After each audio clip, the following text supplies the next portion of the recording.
I welcome all the masters to WeDhyan's Women's Everyday Night Meditation Sessions Day 283. We are 10 days from all the masters down to WeDhyan's.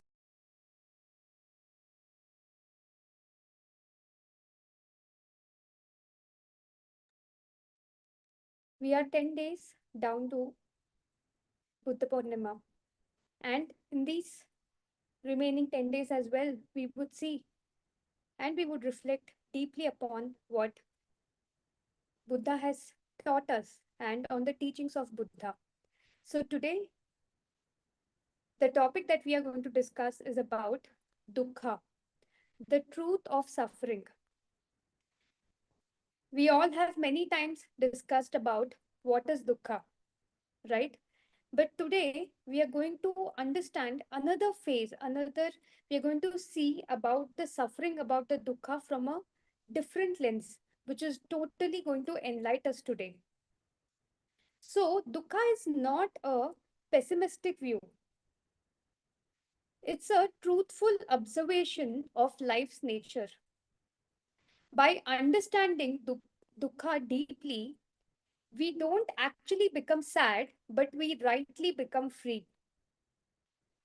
Once we see the sources of suffering clearly, we can actually stop feeding upon them. So let us understand this topic even better. Life involves suffering, but not because life is wrong. It is because we resist its impermanence and cling to the illusion. Suffering is part of being human. No matter how wealthy, how spiritual, or how successful one is, suffering touches everyone at some point.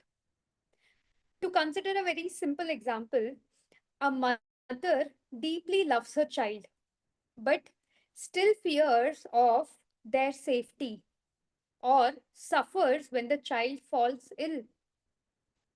Her love brings both joy and pain.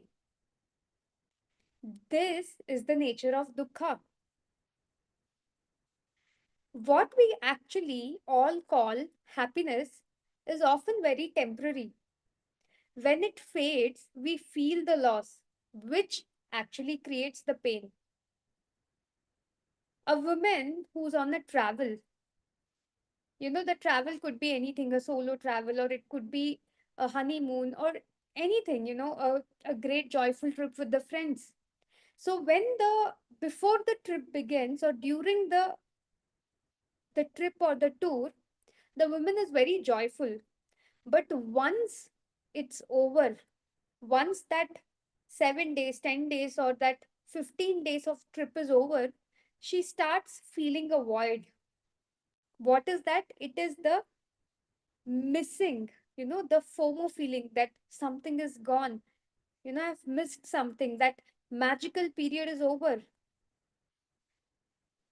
That feeling contrast becomes a subtle kind of suffering. So we must always remember everything changes. It could be the health, it could be the beauty, it could be the relationships, it could be the success. Everything changes.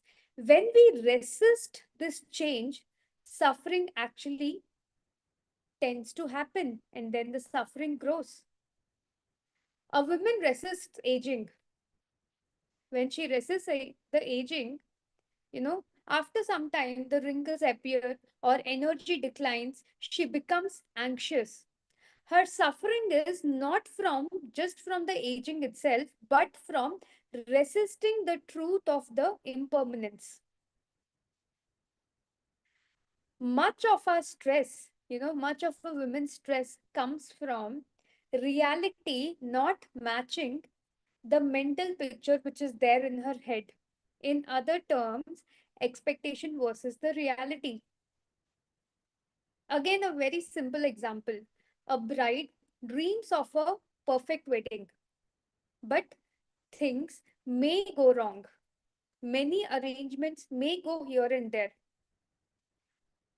The flowers, may come late. If it is a outdoor wedding planned in the peak summer, it might suddenly rain, and all the arrangements can just go on a toss. When such thing happens, she feels crushed because her expectation didn't align with what actually happened. We suffer not because actually things change or things end, but because we cling to them. It could be relationship, it could be identity, it could be position. A woman's sense of self built around being the perfect mother. When her children grow up and later when they move out, she feels absolutely lost because her identity was attached to a role. So now what did happen? The suffering arose. Why? Not because certain things have ended or changed, but because of her attachment to the identity that she had. Trying to control life brings tension. Accepting the flow as it is brings lot of peace. Especially you would see this pattern in career, or when a person is working in a corporate sector. A corporate leader tries to micromanage everything, fearing the failure. But life throws an unexpected crisis, and the woman and her mental breakdown comes actually takes place. But if you carefully see, it did not come because of the crisis event or from the unexpected event which has just came from nowhere, but from the obsession that she has to control things which is no more happening. Grief, jealousy, loneliness, fear, these all emotional state arise from arise for all the beings, and it is very common. Suffering is, remember, it's not a flaw, it's a part of being alive. A spiritual teacher loses her parents and feels deep grief in that particular period, or for a moment, or for a while. Despite her wisdom, she cries. Not because she is unspiritual, but because she is a god who's still living in a human form. And when you're in a human form, you tend to get certain emotions. So, here one has to understand that suffering is a part of being alive, and it's not a flaw.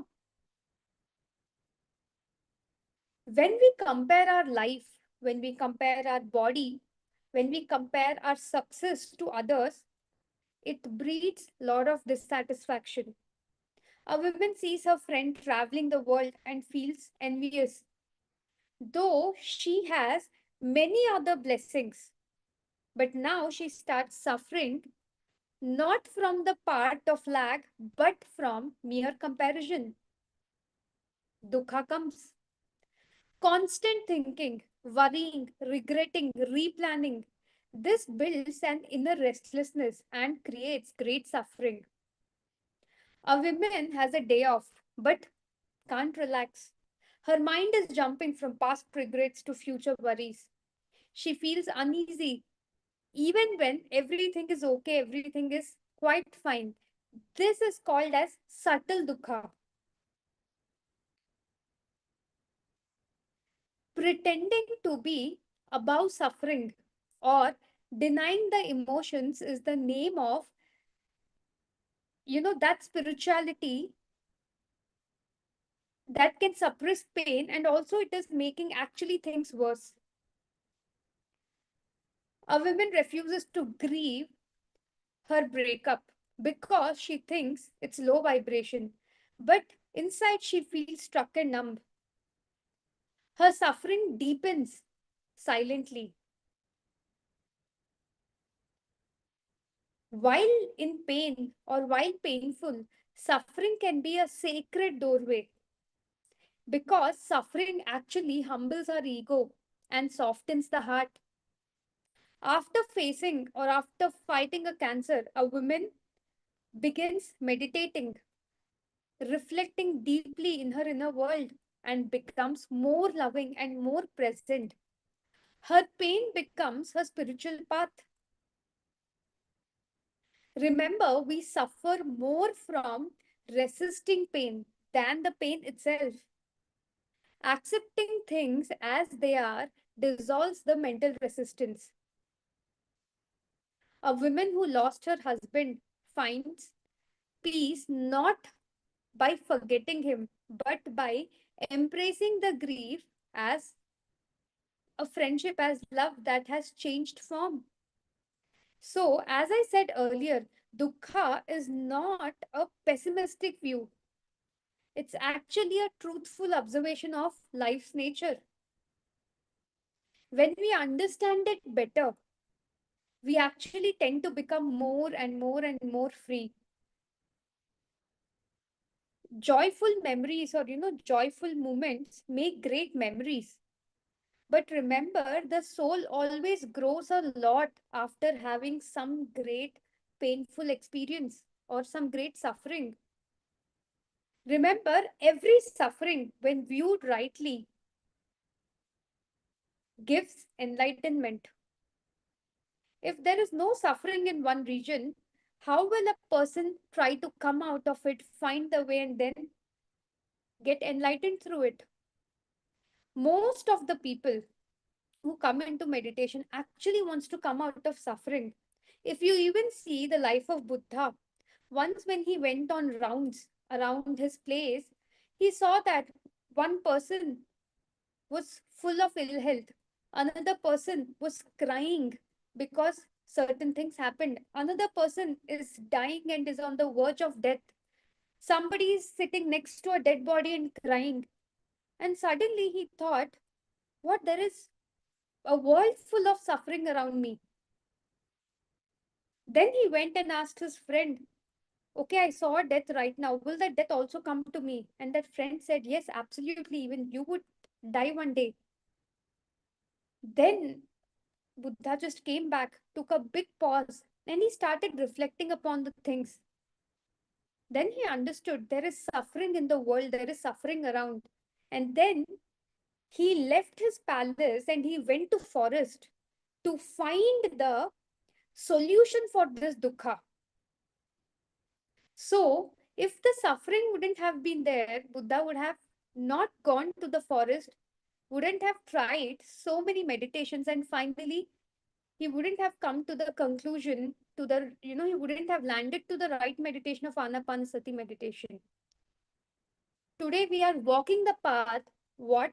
Where Buddha has already walked, and he has reached a destination which is called as enlightenment. Because one person in front of us has walked the path, today millions of meditators, millions of masters are following the same path so as to come out of the suffering, so as to come out of dukkha. So, dukkha instead is a great blessing for everybody. All it needs is the right view to see it. Thank you very much, Master.